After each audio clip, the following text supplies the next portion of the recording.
You are safe here, I promise. I am just a water bearer.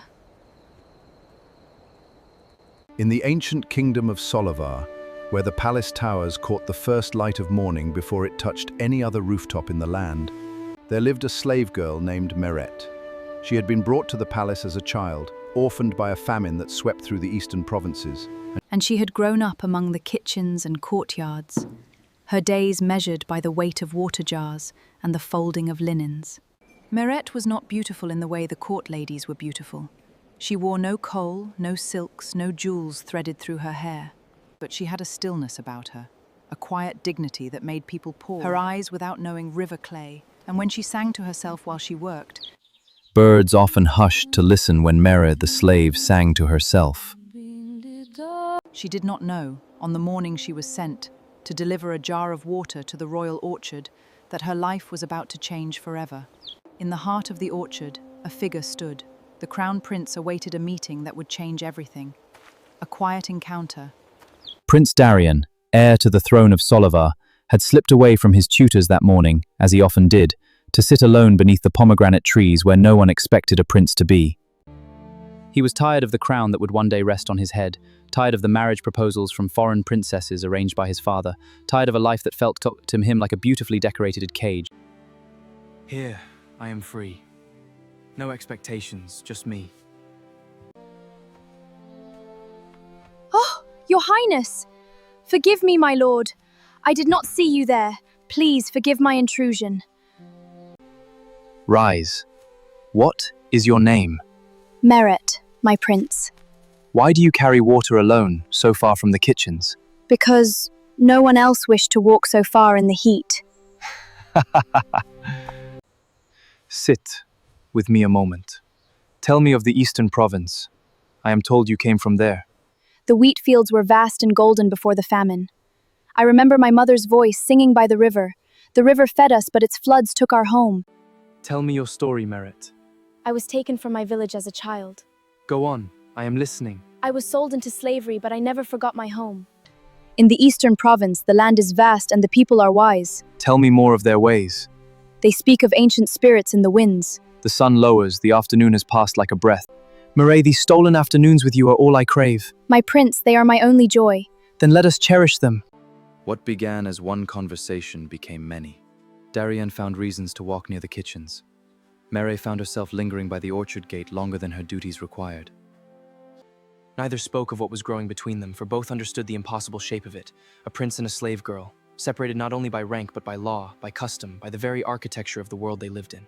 Yet love, the old stories tell us, does not ask permission of kingdoms. I would risk everything to be with you. And I, my prince, am yours. Then let this be our world. Once even in the palace library after the lamps had been extinguished, where Darian taught Meret to read by candlelight. Tracing letters into her palm when there was no ink to spare. This is the letter A. It feels like magic. Let me teach you a song from my village. My mother taught me this, a song from her village. In the quiet night, the stars they sing. And guide us home on gentle wings. If I were not a prince, I would ask you to be my wife before the whole city. And if I were not a slave, I would say yes before you finished asking. Meret. My prince. Hear now, my loyal subjects, the king's decree. By divine right, you shall obey. But secrets in a palace are like water in cupped hands. They slip through eventually.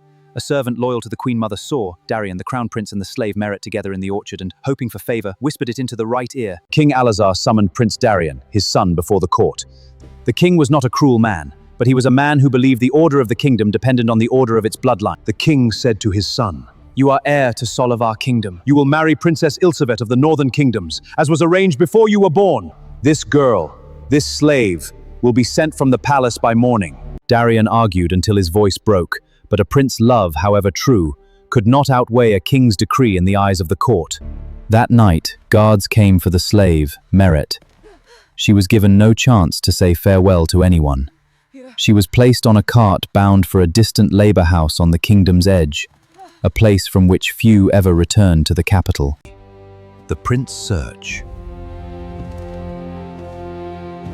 For 3 years, Darian played the role expected of him. He smiled at feasts. He agreed outwardly to the northern marriage, but every month in secret he sent a trusted rider, a childhood friend named Torin, to search the labor houses of the kingdom's borderlands for any trace of Merit.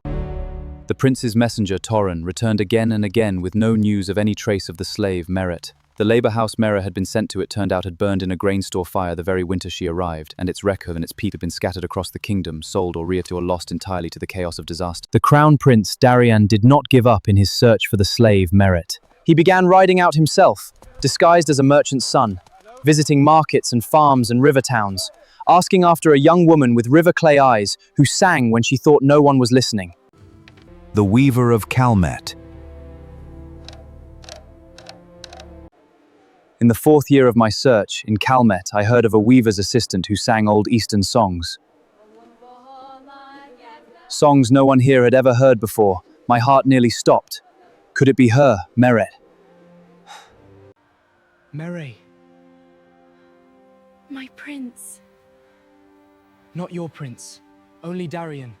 Only a man who never stopped looking for you.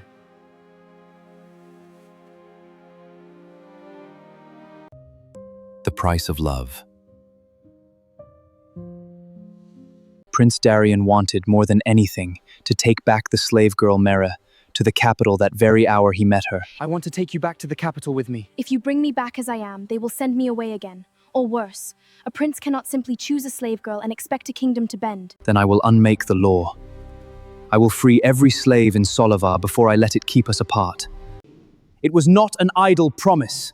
I have returned to the capital to end slavery. The merchant houses and temple priests stand with me. No kingdom can call itself just while it buys and sells its people. I bring before this council a proposal never before spoken. The full abolition of slavery within Solivar's borders. Father, the time for caution has passed. We must act.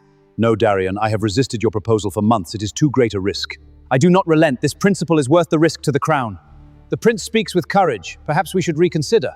You have moved them, my son, but at what cost? The free woman.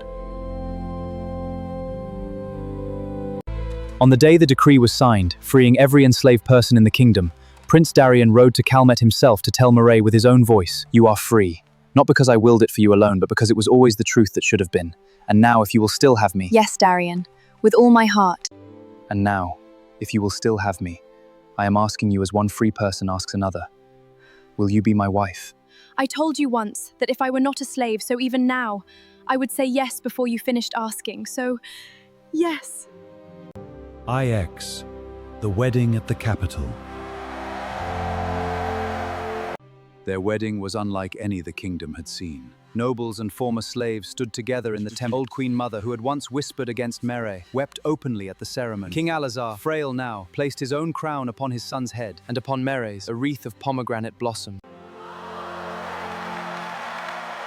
It is said that when Darian became king, he ruled not with the cold order his father had prized, but with the compassion he had learned from a girl who once carried water jars beneath the palace walls. And Mera, once a slave girl with no name spoken in the halls of power, became a queen whose name was sung in every province of Solivar, not merely because she had married a prince, but because the kingdom she helped shape no longer measured a person's worth by the chains they were born into. The old storytellers of Solivar end this tale the same way each time it is told. Love does not ask a person's rank before it takes root in the heart. But it takes courage, not just feeling, to build a world where that love can survive. Follow us on this channel. Subscribe, comment, like, and share. Help others learn good morals.